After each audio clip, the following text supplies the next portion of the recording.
Hey guys, welcome back to another What's for Dinner. So we are jumping right in. I am making slow cooker Salisbury steak.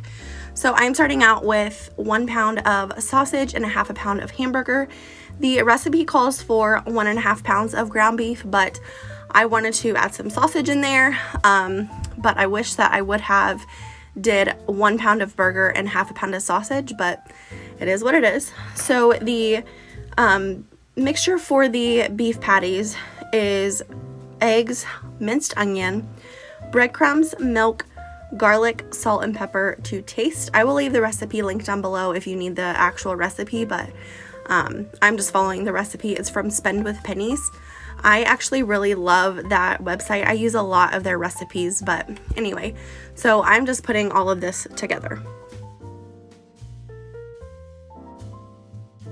Also, you need something to cook your burger in the crock pot. So the recipe calls for 1 packet of brown gravy mix, 1.5 cups of beef broth, 2 tablespoons of ketchup, and 1 teaspoon of Dijon. So I just put that all in a measuring cup and mix it all together. And now I'm going to get started on sauteing my mushrooms in just some salt and pepper.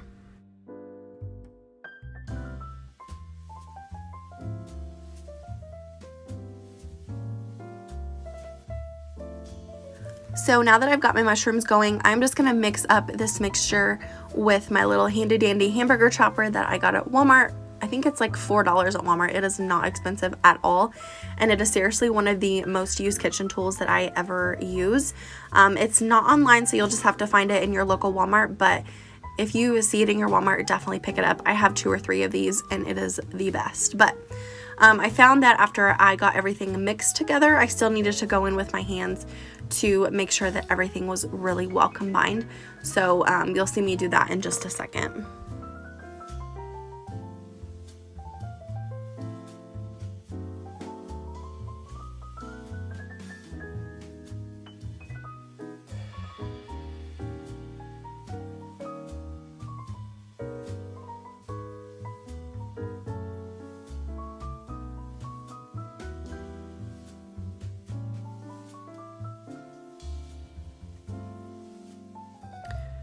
Okay, so now that the mushrooms are pretty well sauteed, I just put them in the bottom of the crock pot and they'll just cook down there, and we'll put the patties on top. But I'm gonna get started on sauteing the patties. You just wanna saute them just until they're golden brown in some olive oil. It only takes just a couple minutes per side, and then we'll throw them into the crock pot.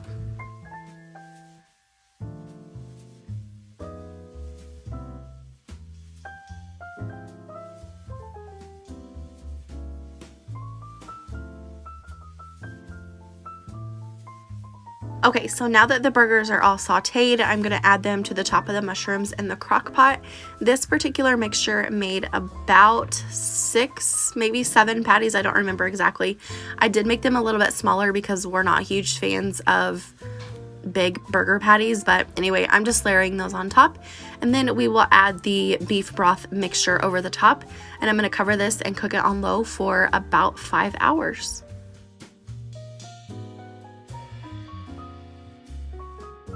Okay, so when the 5 hours was up, the recipe calls for 2 tablespoons of cornstarch to 4 tablespoons of water. This is basically just to thicken up your gravy mixture. You'll see that I pulled out a patty to just make sure that the inside was done, and it was.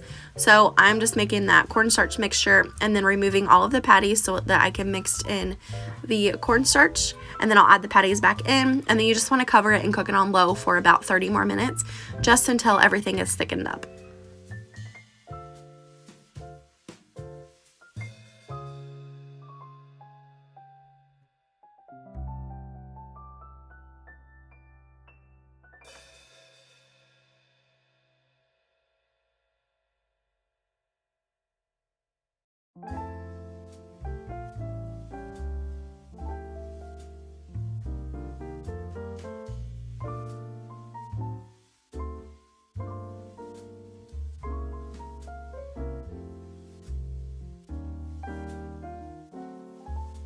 So this was our Sunday dinner. So we just served this with some mashed potatoes, green beans, mac and cheese, and a biscuit on the side. And let me tell you, this meal was so good.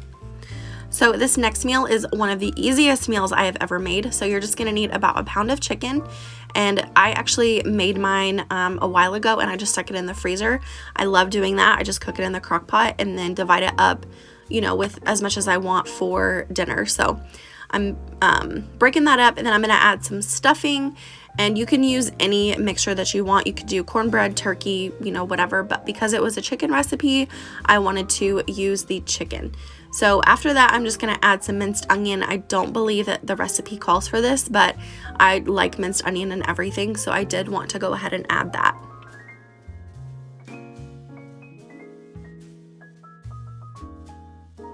So next I'm just gonna add in just a handful of cheese just to give it some more flavor.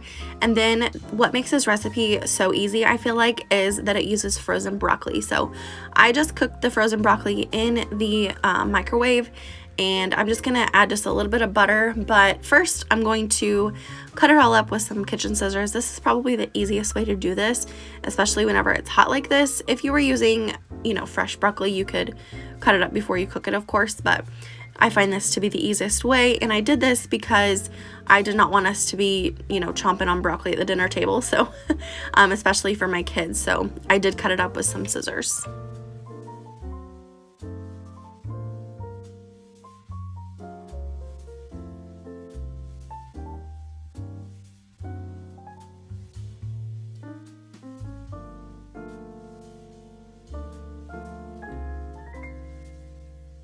So I'm just mixing up the butter, and then I did season with just a little bit of pepper.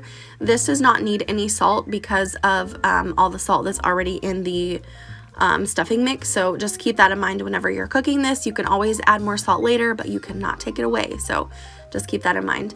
So I just added the broccoli to the mixture, and then I'm gonna get started on the actual sauce. So it calls for a can of cream of chicken to 2 cups of chicken broth, and you just wanna mix this up, and then you'll add it to the mixture. This is such an easy base, and it, you know, you can use this for so many things, but I did want to mention that I did go ahead and splurge on the Campbell's cream of chicken because once again, this is like the main flavor in the dish, if that makes sense. So I do like to splurge whenever it's the main flavor to certain dishes. As always, I will have this recipe linked down below for you, but basically you're just gonna put this in a casserole dish. Make sure you grease it. Holy cow, grease your casserole dish because this stuff will stick. I greased it, but I did not grease it near enough, so just make sure that you grease it. So yeah, I'm just gonna add this to the casserole dish, and then you have to cover it and cook it, I believe at 350 for about 30 minutes. And this was so good, you guys. It was so simple, didn't use any complicated ingredients. All the flavor is in the soup mixture and the stuffing, and we will definitely be making this again. My son even ate it for lunch the next day, which is like unheard of. So it's definitely kid friendly if your kids like broccoli and chicken. So yeah.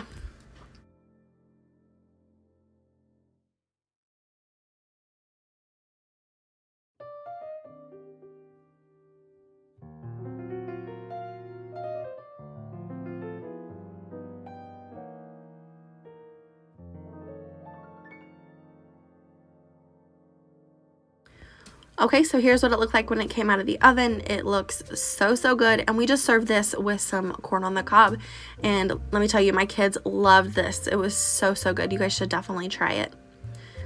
And then this next night was actually Thanksgiving, so we are deep frying a ham.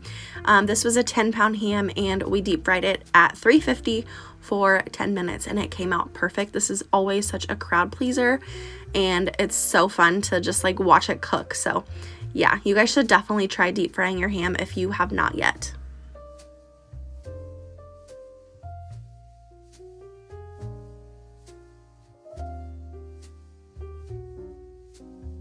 Okay, so this last recipe is pumpkin chocolate chip bread. So with all the Thanksgiving baking and whatnot, I had a cup of pumpkin left, and it is so annoying whenever you have just an odd amount of something like that left, and I had to figure out what the heck I was going to use it in. So I did put it in the freezer, and this is me taking it out and using it. So I will have the recipe linked down below for you. It was super easy, no, complicated steps. I would say it's definitely beginner friendly.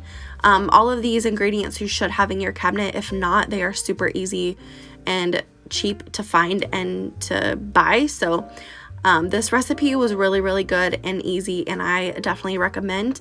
I will have the recipe linked down below for you. Also, how many times have I said recipe in this video? You guys should probably play a drinking game and let me know how drunk you get. Just kidding, don't do that.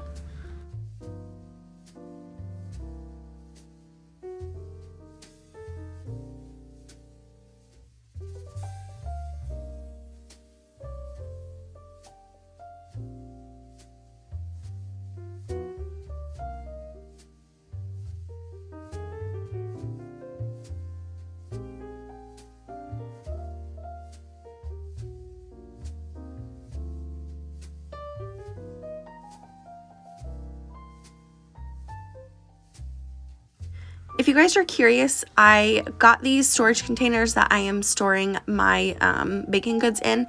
They are from Walmart. They're the Better Home & Gardens brand, and at my Walmart, when they're not on sale, they're about $25. They do run sales frequently online.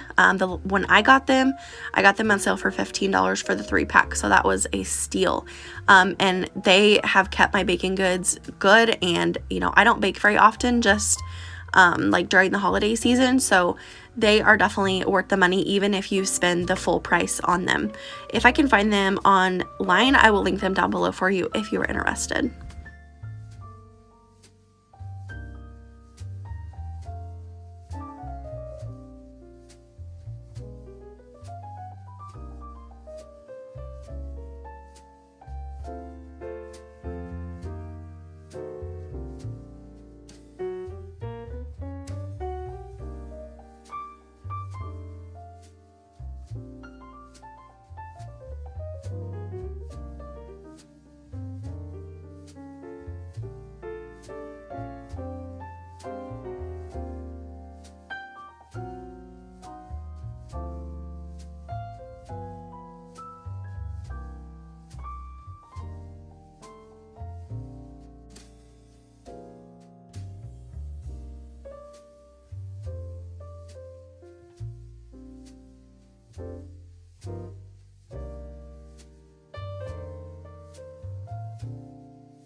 So that is going to be it for today's video. I hope that you guys enjoyed. If you did, please give it a thumbs up. Don't forget to subscribe before you leave.